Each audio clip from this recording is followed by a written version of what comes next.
Ambasada e Bullgarisë në Tiranë dhe Fondacioni Kujtesa Bullgare i Dr. Milan Vrabevskit ka bërë një tjetër akdhurimi, këtë herë për shkollën në fshatit Ostreni Madh të Bashkisë së Bulqizës. Bëhet fjalë për një smart desk dhe pajisje të tjera ndihmëse për të përmirësuar metodat e mësimdhënies me kushte bashkëkohore. Sipas ambasadorit bullgar në Shqipëri, ky është akti radhës si dhurimi, teksa do të vijojë të jenë ende prezent për të tjera donacione.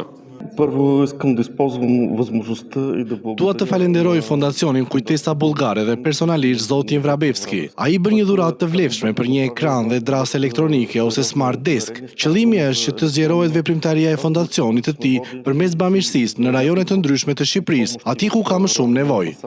И други райони на Албания. Çlirim Muça, drejtori i shkollës Elis Koçi në Ostren, ka falenderuar ambasadën dhe Milan Vrabevskin për dhuratën e radhës që i bëhet shkollës së këtij fshati. U jemi shumë mirënjohës të gjithë stafit të ambasadës bullgare në Shqipëri. Është një donacion i dytë që po vjen në shkollës tonë brenda 5 viteve. Vazhdimisht ambasada ka qenë përkushtuar për këtë zonë.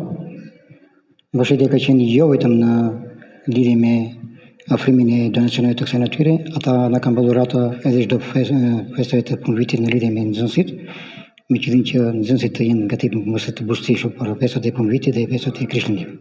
Kjo nuk është hera e parë që ambasada bullgare dhe Fondacioni Dr. Vrabevskit ndihmojnë në rritjen e cilësisë së mësimdhënies në këtë shkollë. Më herët është ndërtuar edhe laboratori informatikës përmes një tjetër mbështetje nga ambasada bullgare.